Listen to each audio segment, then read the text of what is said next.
Hi friends, today we are going to study a sonnet written by John Milton, and the title of this sonnet is On His Blindness. So let us read the sonnet. When I consider how my light is spent, or half my days in this dark world and wide, and that one talent which is death to hide, lodged with me useless. Though my soul more bent to serve there with my Maker, and present my true account, lest he returning chide, doth God exact day labor light denied? I fondly ask. But patience to prevent that murmur soon replies, God doth not need either man's work or his own gifts. Who best bear his mild yoke, they serve him best. His state is kingly. Thousands at his bidding speed, and post over land and ocean without rest, they also serve who only stand and wait. So, On His Blindness is one of the finest poems in English literature. It is written by John Milton. John Milton was born in the year 1608 and died in 1674. He is very famous for his works like Lycidas, Paradise Lost, Paradise Regained, Comus, etc. etc. In this sonnet, the poet talks about his blindness and his regret for having not used his talent that God had bestowed upon him. So, in this particular sonnet, the poet talks about his blindness and his regret, Vishada, that he could not use his talent. So, before we begin, let us define sonnet. A sonnet is a literary form. It is a poem of 14 lines. Generally, the sonnet is divided into two parts. The first part of 8 lines is called the octave, and the remaining 6 lines are called the sistate. The present poem is an autobiographical poem because in this poem, the poet talks about his blindness. He is very sad because in the middle of his life, he has grown blind. And for the rest of his life, now he will have to live in darkness.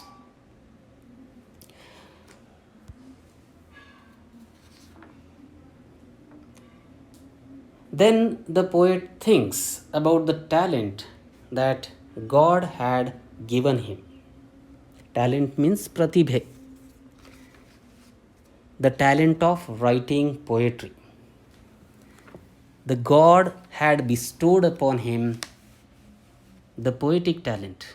He was a genius, pratibhavant, pratibhashali. But unfortunately, he did not make use of his talent in his early life.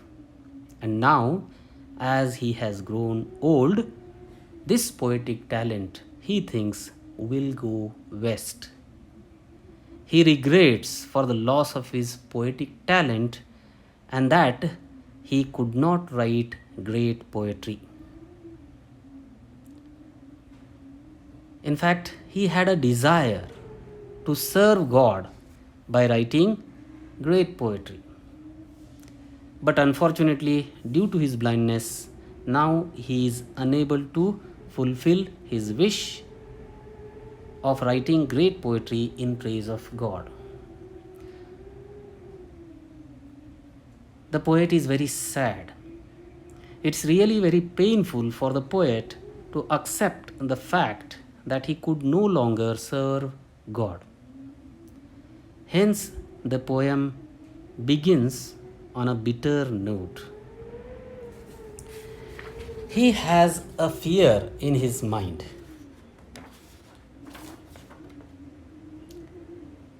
He thinks if God might scold him for not using his talent. Scold means bayu, siduku. He thinks that God may become angry also because he could not make use of his talent. But then he asks himself whether God needs man's service. He foolishly questions himself. If God wanted him to serve him, why did he take away the light from his eyes? Why did he make him blind? He has a doubt in his mind. He asks himself a question. Will he ever be able to write great works of art? As the poet laments, lament means pralapa, golata, alu.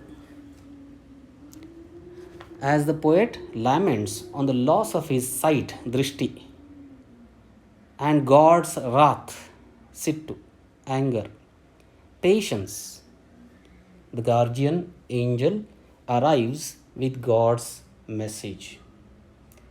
So patience talame. There is an inner voice. He consoles himself by asking, does God need man's service? So there is a consolation, samadhan.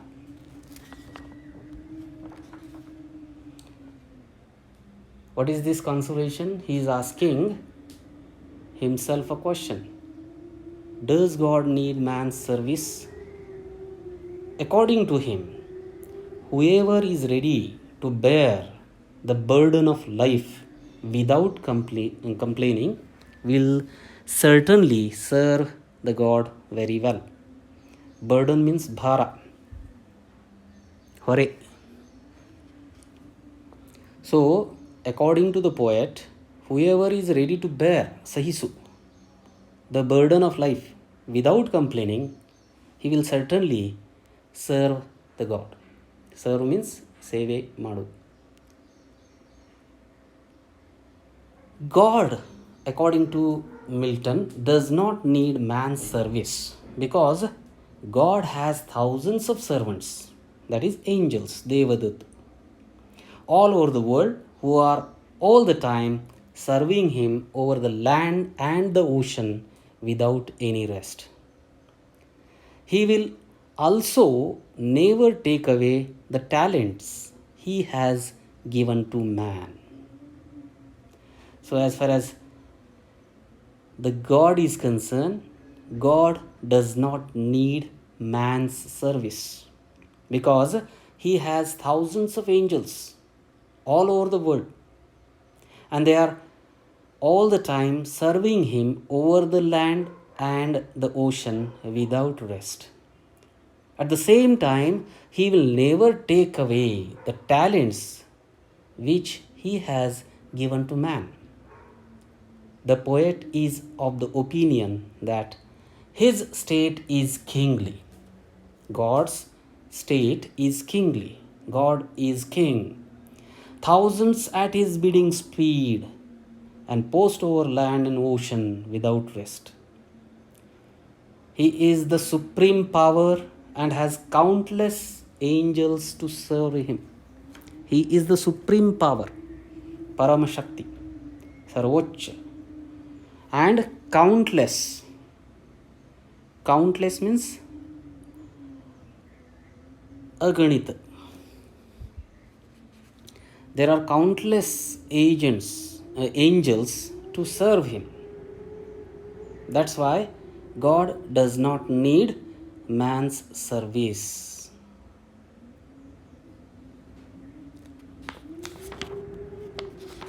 According to the poet, the people who accept all the struggles of life without questioning God serve him the best.